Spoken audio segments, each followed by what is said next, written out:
Hello and welcome to the Dorm Room Dispute Podcast. Joining us once again, our good friend Patrick Cushman.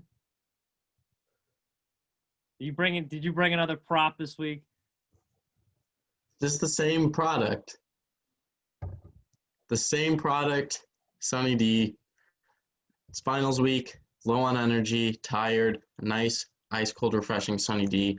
Get you back in the spirit, and it's working for me right now, giving me a little second kick with its nice citrus taste. All right, well, since we're doing they don't even, I would like to point out, folks, that Sunny D does not actually sponsor us. But speaking of partnerships, if you haven't already, check out Fanatics and our link. We've talked about it before, but if you need to get some Christmas shopping done, go to our Twitter, @DormRoomDispute. Click on the Fanatics links. If you buy something, they'll kick it to our network at Unhinged. Anyway, let's get into the real business here. A lot of talk about this week. White Sox made some big trades last night that just broke. Kyle, a lot going on in the NFL playoff race. I want to start with this. And it's unfortunate that Marshall couldn't join us this week. Because if you guys don't recall, those of you who listen every week, we had a big argument a couple weeks ago about Odell Beckham and Baker Mayfield. And, oh, man, the pushback I got, everyone's like, oh, Mitch, you're crazy. Oh, Mitch, you're capping. The point I made was I think the Browns are going to be better off without Odell Beckham Jr. And, boy, yeah, you would have think I was saying something bad about the Pope with all the hate I got for that take. But what do you know? Since Odell has left, the Browns are 5-1. Baker just had his best game in his NFL career. He has 11 touchdowns and 1 interception and a passer rating of 112. So look who's crazy right now. All I'm saying is, and I'll say this again, Baker Mayfield without Odell Beckham.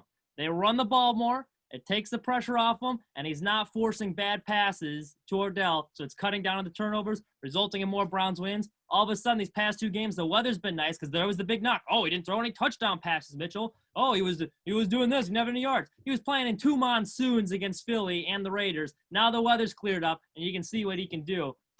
I like this Browns team moving forward. They are better off without Odell Beckham.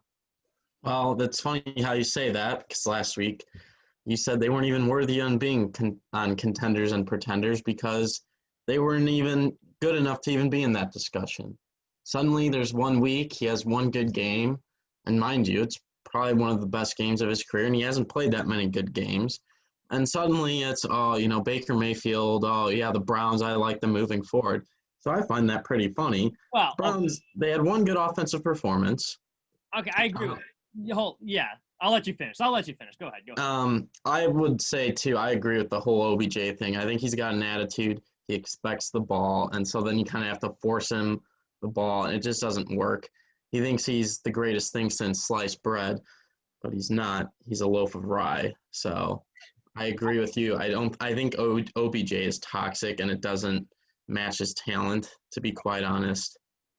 Very talented player, but it's just another team. It would work. Like if he was with a Tom Brady or Russell Wilson, it would work. And I don't want it to get confused. And I said this before too. I don't want this take to get confused with, oh, Baker Mayfield's a good quarterback and Odell's holding him back. I'm just saying Baker and his limited skill set is better off without him. And you saw it in that game. He threw 4 touchdown passes to 4 different people. Just like in Oklahoma, he's better off when he's sprinkling the ball around, letting other guys get involved. That's what I'm saying. And I think the Browns are good enough to win a playoff game, but I still stand by the fact I don't think they're like Super Bowl contenders. But as of right now, they're playing better without him. And moving forward, like that was an impressive win against Tennessee, who was they nearly blew the lead too. But I'll cut them some slack on that though. Yeah, I thought they were gonna do it. It would have been the most Brown things ever. Yeah. Because I didn't watch the game. I just saw the score line, and after like the first quarter, and excuse me, and then I saw it getting late, and I was like, oh, it's getting close. It was a lot of garbage time. I mean, they came within an onside of making it really interesting because they came within a score. But, like, the last touchdown was scored with under a minute. Like, the Browns were in full control of that game. And, like, the Titans, as we talked about, like, you need to run the ball at Derrick Henry. And when you're behind the whole game, like, it's not a winning formula for them because their defense is below, I guess, average. They're kind of, like, middle of the pack. But, anyway, I thought I had to get that off my chest. It was just convenient Marshall couldn't be here to take his medicine because he was calling. It's always convenient for him, isn't it? Yeah, must be. But, chalk it up for another one where Mitch was right. Anyway, we'll go to the White Sox, and we'll get back into some NFL stuff later because I know you're a big White Sox fan like me. And we were making some moves last night.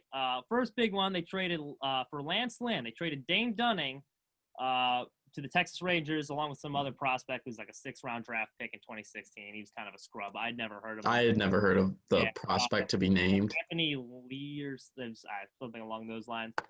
The big headliner was Dane Dunning. Well, I mean, besides Lance Lynn, they got rid of Dane Dunning. And I like Dane Dunning a lot. I thought he had a lot of promise. I mean, he had under 4 in his rookie year. But the White Sox are in win-now mode. And when you have a rotation that already has Dallas Keuchel, Lucas Giolito, and now you add Lance Lynn, you have 3 solid starters, and then you still have Dylan Cease, who's not going anywhere, and Michael Kopech returning. Like, there's only so many spots in the rotation. Dane Dunning was a luxury we could afford to give up. And quite frankly, his arm was shot near the back end of last year, so he'd be on an innings restriction along with Michael Kopech. And now you're bringing in a guy with Lance Lynn who led the major leagues 2 years in a row in innings pitched and batters faced. So you're getting a workhorse who's been an ace. He's won games before. I really like this move. It takes pressure off the bullpen. It takes pressure off of Kopech when he comes back because now he can kind of ease back in it. And it takes pressure off of Cease because you have 3 solid guys. They're not leaning so heavily on him to perform every 5th day. He's got a new pitching coach. I think he's going to have a break-off year. This has ripple effects throughout the organization. I love the move. What did you think of it? Yeah, so when I first saw it, and it was weird because it broke at like 11 o'clock or something. Yeah, like it was really late when it broke. And so I had just gotten home. I was out at the bar, and when I got home, at first because I really liked Dane Dunning. I thought he had a few good starts, but the more you look at it, the more it makes sense because you have this young rotation where, Keuchel's coming back. And the fact about Keuchel is he's not going to start in the majors, and he's going to be on inning restrictions all season. And then Crochet could mix in with that rotation in the future, maybe not this upcoming year, but eventually. And so you have all these young pitchers, and, you can't rely like last year we relied on Keuchel and Giolito, and then it gets to that 3rd playoff game. Are you going to trust your 3 other starters that are, young starters? You're going to need someone, and especially now that we have a 160-game season again, you're going to need someone to eat innings. And this guy is a great spot in the 3rd spot of the rotation. Just, when it gets to the dog days and, you might have someone go on the 10-day IL, for whatever reason, they miss a starter or something, you're going to need someone to eat innings, and Lance Lynn fits that job perfectly. So I liked it as well. You got 3 guys who can throw for over 200 innings this year. And that also allows Tony La Russa kind of gets credit for revolutionizing the way bullpens are used in St. Louis, which, by the way, Lance Lynn was on that team. So I think that is one thing he's good at strategy-wise, utilizing a bullpen. The White Sox have some good pieces here. There's a possibility they add Liam Hendricks, too, because they have room. But now he can kind of align the bullpen as he wants in his, 6th, 7th, 8th innings. Because near the end of last year, the bullpen was significantly taxed. And it was only a 60-game season, but they looked taxed near the end of the year. And I also find it interesting, too. I brought this up in the article I was writing for Sports Mockery. They have Lance Lynn last year pitching that 3rd game. Because remember, we had to trot out Dane Dunning in that do-or-die elimination game. And he only went 15 pitches. If you have Lance Lynn, you're probably winning that game. And who knows what you would have done the rest of the year. So, I mean, I like Dane Dunning. I think he's going to be a great major league pitcher. But for the price of $8 million, so you have the flexibility to sign other people and what you're going to get from them for this year, I think it's a great move for Rick Hahn and company. Yeah, it'll be sad to see Dane Dunning go because I do think he does have a good career in him. But you have to make sacrifices like that if you're going to win. And so wish Dane Dunning a good rest of his career, I guess. One guy we were not too sad to see go, who we actually traded for Dane Dunning, is now back with the White Sox. Adam Eaton making his return to right field with the Chicago White Sox. He had some pretty good years here, but I think he represented an era that a lot of White Sox fans would like to forget. I don't know. I'll refresh those of you who aren't familiar with the White Sox. It's kind of a shit show. His last couple of years, he was fighting a lot with Todd Frazier, and it got to the point where they had to move lockers, and it stemmed from Adam LaRoche had his kid running around the clubhouse causing a muck, Drake LaRoche, and the White Sox, a bunch of the players are they're like, what the hell is this? Like, why is there a kid running around? I think Jimmy Rollins was one of the guys I heard from an insider that came in here because he's a veteran who's been on World Series teams, and he's like looking around like, does anyone else see this? And like Todd Frazier was like with him. But Adam Eaton was in LaRoche's corner, and he called Drake LaRoche a leader in the clubhouse, and a lot of his teammates didn't like that. So there's a big divide in the locker room. He left, and Ozzie Guillen even called him a jackass, saying that no one liked him on the White Sox. And now he's back in a Sox uniform. So an injury-prone guy, he can be productive, but he's been on the decline his past couple years. That has a history of ruffling some feathers, I should say, in the locker room. A lot of mixed emotions to this one. What do you think of the move? Yeah, and a lot of people in White Sox Nation are not happy about this because they wanted someone like George Springer. And the thing is, you're getting Eaton for pretty cheap. It's a 1-year deal with a second-year team option, I think. Yeah. So it's kind of a low-cost, low-reward move. And the thing is people are saying, look, if you want to win, you're going to have to spend the big bucks. You can't just put a Band-Aid. And the thinking of it is you're just replacing Mazzara with another Mazzara. Mazzara's WAR was actually higher than Adam Eaton's last year, given it was a strange season. But yeah, I didn't know that. But that's like the kind of thinking is you're not upgrading. It's just another Band-Aid on right field. Yeah. So also I like the move. I always liked Adam Eaton. I caught a foul ball from him once. So that was pretty cool.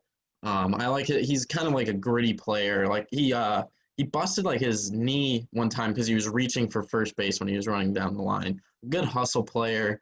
The typical, lead off small white guy who hustles kind of player. That I will give him, and you're absolutely right. He was one of his first couple years here. He was one of my favorite guys, just because he'd be on some horrible teams and he would lay it on the line. Like, you were proud to have that guy representing you, and then it came out later, all the locker room issues. So, but that's all gone now. I mean, everyone from that era is gone. So fresh start. And Howie Kendricks came from the Nationals, and he was on, I believe, some White Sox podcast earlier this week, saying that he was a great teammate. So he had no problems with them. So I think it might be a little bit overblown. The what do you call cancerous teammate thing, you could say. But I think the Band-Aid thing is a significant concern because, he's joining a lineage in right field. It's Daniel Polka, Ryan Cordell, John Jay, Nomar Mazzara. So it does kind of feel like one of those cheap, well, I hope it works, especially if you look at his decline. I don't doubt he's a good player, but if you look at the injury history, I'd be surprised if he lasts 130 games this year without, I would be happy if we got that many out of him. And if you're missing 30 games a season, that's not good. I don't know. Well, yeah, and I also, where are you going to put him in the lineup? Are you going to have him lead off, and is he productive enough to be at that leadoff spot? I don't think so. He's 8 right now. I would put him 8, 9. I would have Nick. Yeah, 8 or 9. Yeah. I agree. But, I mean, that's what he primarily did when he was with the Sox the first, and he let off for the most part. But his pretty safely entrenched there. Yeah, his OBP, though, last year was a tough year to judge because you never know. And he was injured last year, too, for parts of it, I think. And so his numbers weren't that good. But his decline, I saw a thing on Facebook, and it was his WAR, it's just a bad stock market dive for him. So definitely something to be concerned about. And I don't know why it was Adam Eaton. I don't like bring back players. A lot of times, but this one, I don't know. Yeah, it feels like a Stan Bowman Blackhawks move. Andrew Ladd, he used to be good for us. Let's bring him back. Yeah, it's the Brandon Saad, kind of thing. And for the Sox fans wanting George Springer, that wasn't going to happen. That wasn't going to happen. But they're not spending big money, and a lot of people are saying you have to dish out a huge contract. Most of these mega contracts don't work. If you look at Bryce Harper, how's that turned out for him? So, look at the Los Angeles Angels. Mike Trout, yeah. How many contracts are they tied down in with Ohtani, Trout, Anthony Rendon? They didn't do anything last year, so. I will be more okay with this move. And if they bring in a guy like Michael Brantley, which I heard they're still in on for a DH. Yeah, as a DH. So then you have the insurance in right field. You got another good left-handed bat. Then it's okay, for $7 million, it's fine. What do you think about Ozuna coming? Would you rather have Brantley over Ozuna? I would rather have Brantley, but I would be fine with Ozuna. I think Brantley's better in the field too, because Ozuna, from what I've read, and I haven't really watched a lot of Marcell Ozuna scouting tapes, but apparently he's went from a serviceable defender, and then I read that he's you can't even play him in defense anymore. I would So assume, Brantley, who you can service for 20 games in right field, would probably be better than Ozuna. yeah, and I would assume Ozuna would probably be more of a DH thing. And like that was why I liked the Lance. This is why I was so disappointing this morning. And like now that I've had time to think about it, it's like not as bad as my first knee-jerk reaction.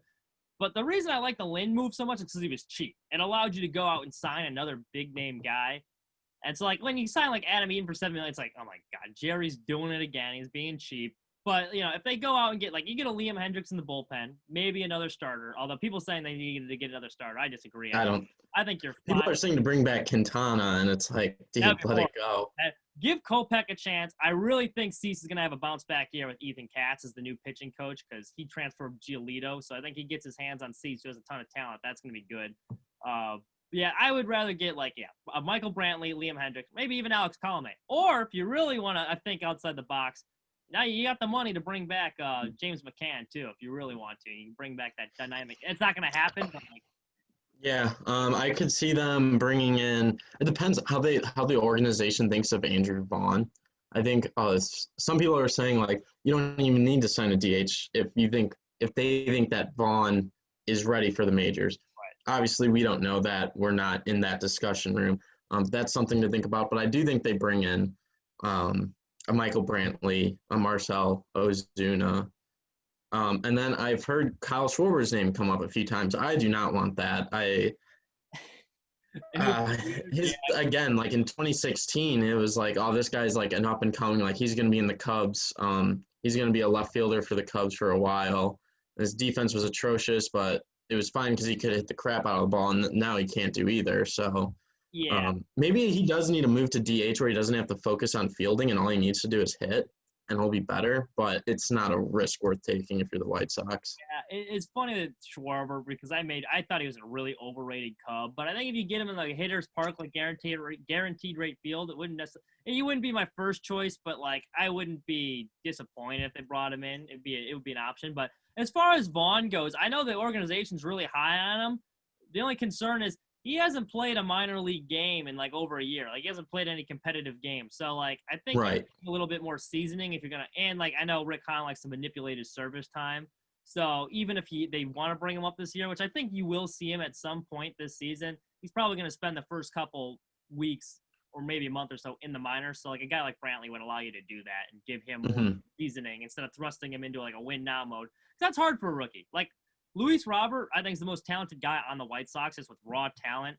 But you put him in a situation where, rookie year, doesn't matter how good you are. Pitchers are going to make adjustments. And when you're contending and you need to produce, there's pressure on you to produce, it's difficult. So some time, and take the pressure off would be good for all parties involved there.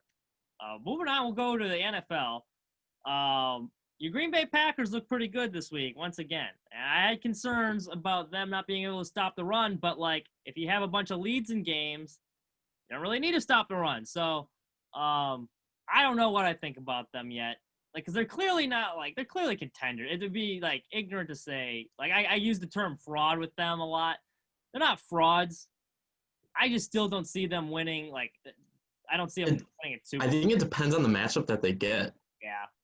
Because you saw, last year we had Seattle, and Seattle, no matter what, they're always going to give you a good game. And Russell Wilson was amazing that game, and no defense, I don't think, could have stopped them. We had a good matchup against them, and we won.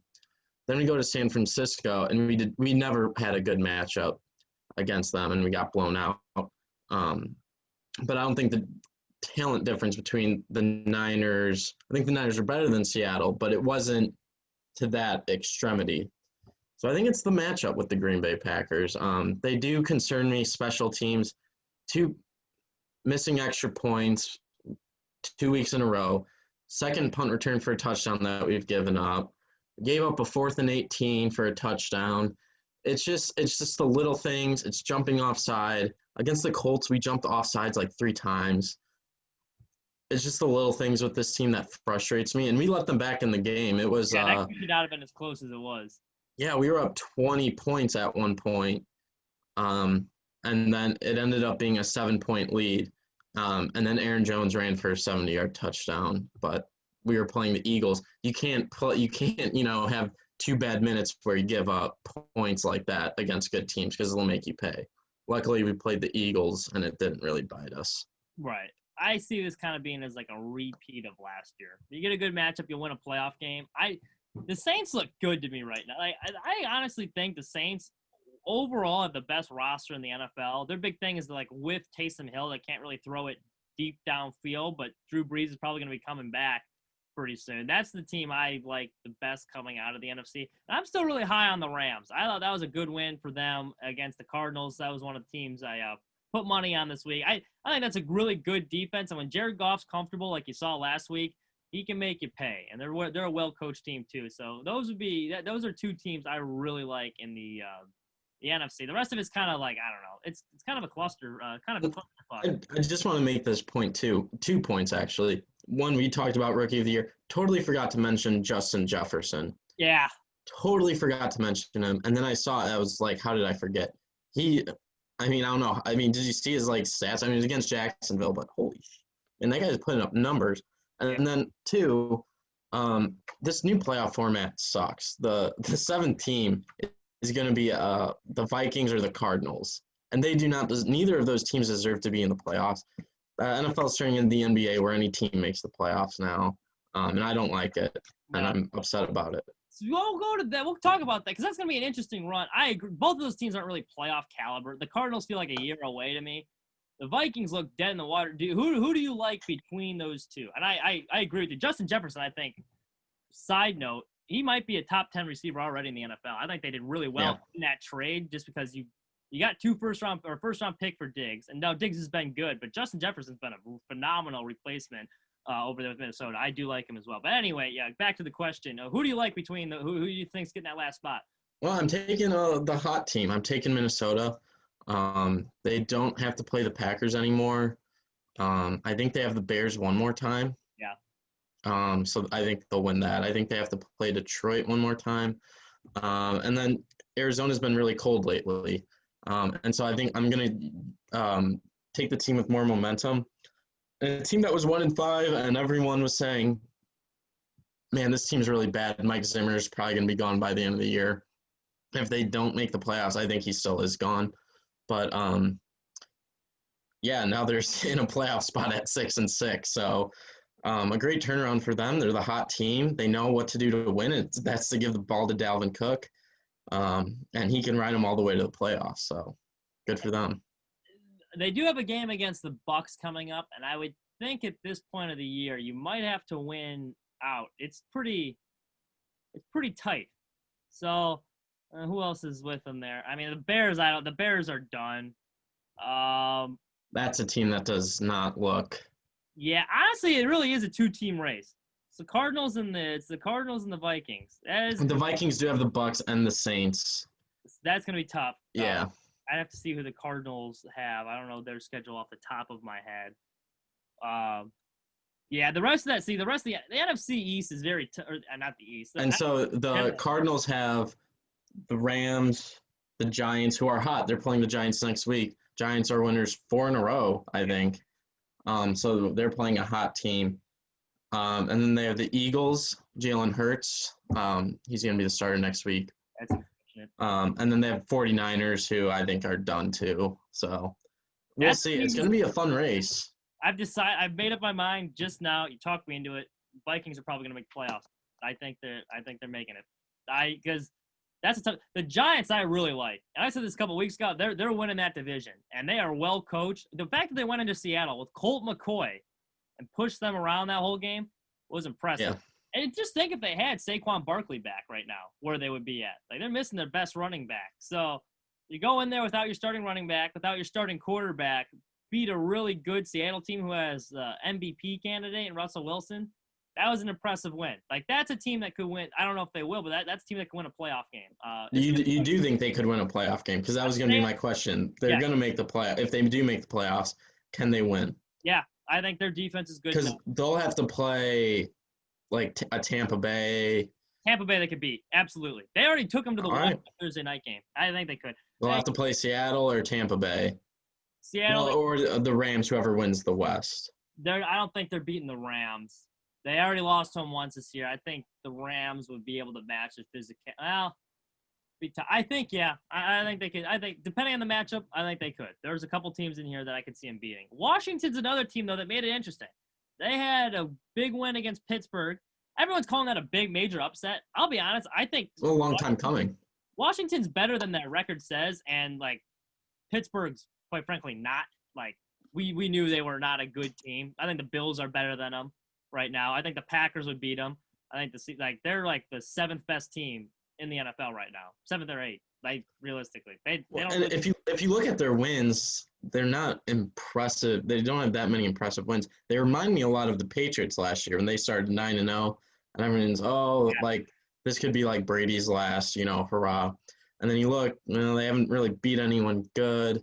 Then they lose a couple down the stretch. They're playing down the competition, and then boom, they're out in the divisional round. I could see that happening. Or no, they lost in the wild card round. Excuse me. I could see a similar situation happening with Pittsburgh. Maybe that's an overreaction, but the way they've played this entire season, I think, kind of backs that up. 14-0. Washington could not get anything going. It was 14-3.5. So even that, you should still win the game. And the fact that Ben Roethlisberger, with that lead, he threw the ball 53 times yesterday. That's a problem. And it's a common theme I keep saying, but if you can't run the ball, you're not going to win many playoff games. So that's where it's a little concerning. Their defense is pretty good. I do like them defensively, and I like Ben Roethlisberger. It's just I don't know what it is. The offense doesn't look in sync these past couple weeks. They played down to their competition way too much, and they can't run the ball. So there's too many red flags there for me to be yes, I trust this team in the playoffs. I think the Chiefs just showed that's another team I really like. That game against the Broncos, they looked horrible. They had a touchdown that they scored that they didn't even count because I don't know how that happened. I don't know if you saw it. Tyreek Hill caught a pass, didn't know he caught it apparently, and didn't count. And they still won that game by 6 when they didn't play all that well. So that to me is a front runners. I like the Chiefs Saints in the Super Bowl right now, but I'm sticking with the Seahawks. You're still sticking with Seattle, huh? Seattle's making improvements. They're interesting, but I don't know. I think a team needs a tough loss like they just had in order to kind of assess of where they are and then just move forward. And they could catch fire. Russell Wilson could catch fire. No one could stop him. You never know. A lot of times in these playoffs, it's usually the team with the hot hand that makes the run, makes one big upset, and then once you get to the big game, it's anyone's game at that point. I do like the Saints too, but I just don't know if they can win a big game. I mean, they played Green Bay, couldn't beat them at home. They've had some impressive wins, though, this year. It's not like they're playing a bunch of scrubs. They dismantled Tampa Bay. They beat Tom Brady twice. That's pretty. I think Tampa Bay's got a lot of issues. I'll say that. Yeah, that team. I agree with you there. I don't think they're contenders anymore. But again, they could catch hot. You never know. Yeah, the Seattle game was kind of against the Giants. It's kind of a perfect storm of how to because they're coming off. I think it was an emotional. They came off a division win the week before, if I'm not mistaken, on the Thursday night game. You're facing a backup quarterback at home. It was kind of they looked a little flat that whole time. Not taking away from, but that was a perfect recipe for an upset. So one loss in the NFL like that, I'm not going to be the Seahawks aren't contenders anymore. That told me more about the Giants than it did Seattle. One team I did like a lot. This team showed me something this week. This is another team I bet on because Bill Belichick was facing a rookie. The New England Patriots. They are 2 wins away. They're a fumble and a goal line stand away from having 8 wins this year. I think they're in the thick. They're not dead yet. That's a playoff. We had them winning. I think I had them winning 7 games or 6 games. Yeah. We both had them. I 6-10, 7-9. Yeah. And I think that just shows Bill Belichick's coaching genius to a certain extent. Is he knows what his team can do and what they can't do, and they can't do a lot. So you focus on what you can do. If you look at what they're making Cam Newton do, they're not making him do a whole lot, but they're going to grind out wins, and they're not going to be pretty. And none of their wins have been really pretty wins. But they're winning games, and they're still in the chase. Yeah. So. I mean, they beat them 45-0 in the NFL. It's not Alabama versus the Sisters of the Poor here. Yeah. Justin Herbert, people saying potential. Oh yeah. Well, this last week, yeah, I guess 45-0 was pretty. I'm talking about the other. Oh yeah, the other and stuff. it wasn't like Yeah. even that game though. That 45-0 win was not like flashy. But they just controlled the pace of the game. They did it all on special teams. Anthony Lynn needs to be fired after that one. I think. Like that. Yeah, I think this last stretch where like you lose a couple tough games, it's tough, and then you just never win and kind of never get back to that form. He's done after this year. They had 5 different occasions where they didn't have the right number of people on the field for special teams. And they gave up a punt return, a punt block for a touchdown. That was just a mess. One last team from that division I'd like to get into, and I'd like to hear your thoughts. Speaking of coaches that need to get fired, the New York Jets, kind of a gut-wrenching loss. It looked like Sam Darnold was going to lead them to their first win. And I know you and I, we both like Sammy, but Henry Ruggs beat Lamar Jackson. I was very devastated by this because Lamar Jackson went to Nebraska. He's one of my brother's favorite players. I know for his birthday, I got him Lamar Jackson gave him like a cameo shout out or whatever. So I was a big Lamar Jackson fan. He's in the Jets practice squad, got promoted a couple weeks ago. And then he gets torched by Henry Ruggs. And one of the worst defensive schemes I've ever seen. Greg Williams brings the house on with like 10 seconds left in the game at midfield. Do you think that was intentional? There's people saying like, hey, one of their fastest receivers up against the guy that's had a 4.7 combine. And they're trying to tank. The Jags almost were winning. Like, they were in the overtime game. Like, that was almost inexcusable. Why they would do press coverage and bring 7 guys blitzing. You know, Greg Williams is known for an attacking defense, so I could see that. And kind of like the philosophy of that is they can't have a big play if they only have 2 seconds to throw the ball. But at the same time, you're the New York Jets, and you don't have the talent on the field to do that sort of thing.